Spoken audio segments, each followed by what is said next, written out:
नमस्कार। आज हम एक बहुत ही दिलचस्प कहानी में उतरने वाले हैं। ये कहानी है कि आज हम जिस भारत का नक्शा देखते हैं वो आखिर बना कैसे।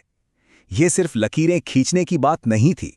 इसके पीछे संघर्ष था, बलिदान थे और एक पूरे देश को फिर से बनाने की कहानी थी। तो सोचिए, साल है 1947। भारत आजाद तो हो गया, लेकिन एक बिखरी हुई पहेली के तरह था। एक तरफ ब्रिटिश प्रांत, दूसरी तरफ 500 से ज्यादा छोटी बड़ी रियासतें। अब सबसे बड़ा सवाल ये था कि इन सब टुकड़ों को जोड़कर एक देश, एक राष्ट्र कैसे बनाया जाए।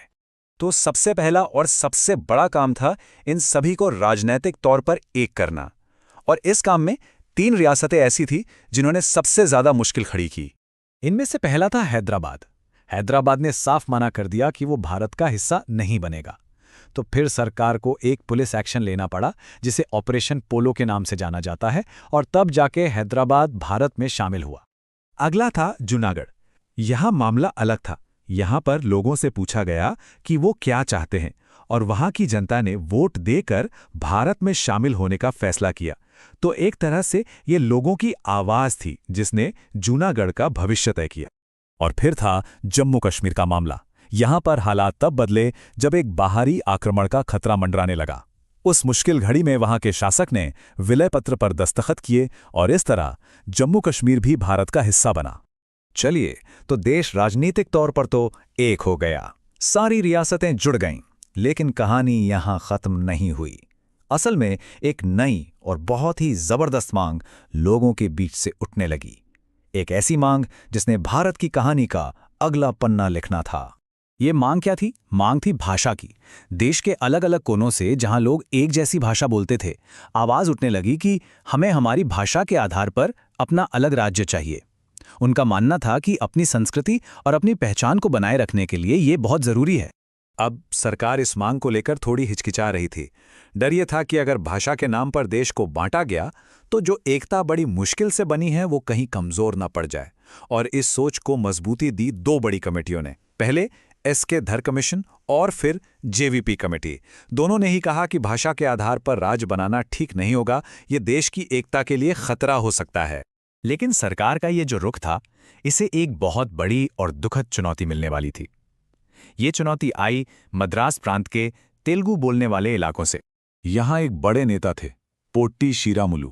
वो एक जाने माने कांग्रेसी लीडर थे और उन्होंने तेलुगु भाषी लोगों के लिए एक अलग राज्य की मांग को लेकर मोर्चा संभाल लिया और उन्होंने सरकार पर दबाव बनाने के लिए भूख हड़ताल शुरू कर दी। और ये कोई मामूली भूख हड़ताल नहीं थी। जरा सोचिए, पूरे 56 दिनों तक उन्होंने आंध्र प्रदेश राज्य बनाने की मांग को लेकर अनशन किया। ये उनके दृढ़ संकल्प को दिखाता है। लेकिन दुख की बात यह हुई कि 56 दिनों के बाद दिसंबर 1952 में उनका निधन हो गया। उनकी मौत की खबर फैलते ही पूरे इलाके में जबरदस्त विरोध प्रदर्शन शुरू हो गए। हालात इतने बिगड़ गए कि आखिरकार सरकार को झुकना पड़ा और 1 अक्टूबर 1953 को भारत का पहला भाषाई राज्य आंध्र प्रदेश बनाया गया। ये सीधे सीधे उनके बलिदान का नतीजा। अब जैसे ही आंध्र प्रदेश बना, समझ लीजिए कि एक दरवाजा खुल गया। देश के दूसरे हिस्सों से भी भाषा के आधार पर अलग राज्यों की मांगें जोर पकड़ने लगीं। सरकार को समझ आ गया कि अब इस मुद्दे को टाला नहीं जा सकता।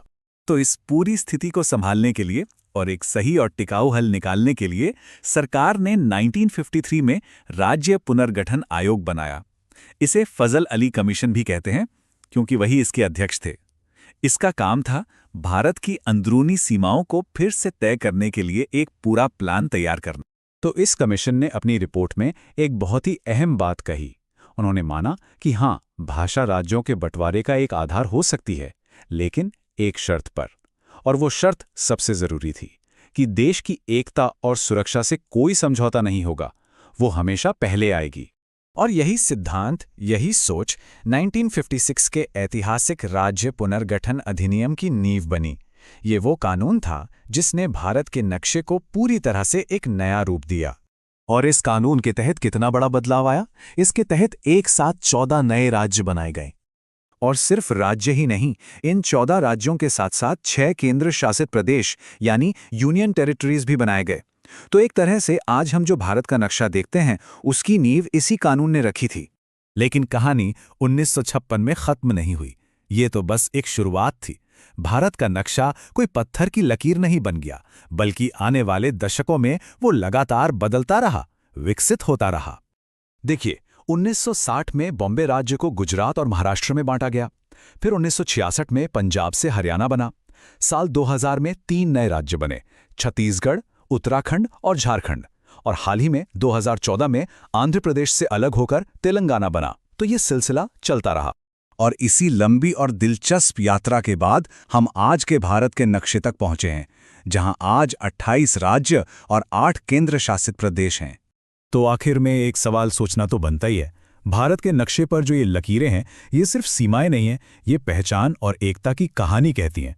अगर पिछले 75 सालों में इस नक्शे को बनाने वाली सबसे बड़ी ताकत भाषा थी, तो आने वाले समय में वो कौन सी ताकतें होंगी जो इस नक्शे को नया आकार देंगी? क्या वो विकास होगा, बेहतर प्रशासन होगा, या फिर कोई और सांस्कृतिक वजह? ये एक ऐसा सवाल है जिसका जवाब हमें भविष्य में ही मिलेगा। अपनी नॉलेज को इसी तरह बढ़ाते रहने के लिए हमारे YouTube चैनल को ज़रूर सब्सक्राइब करें। और अगर आप ये कंटेंट Facebook पर देख रहे हैं तो हमारे पेज को फॉलो करें, वीडियो को लाइक और शेयर करें।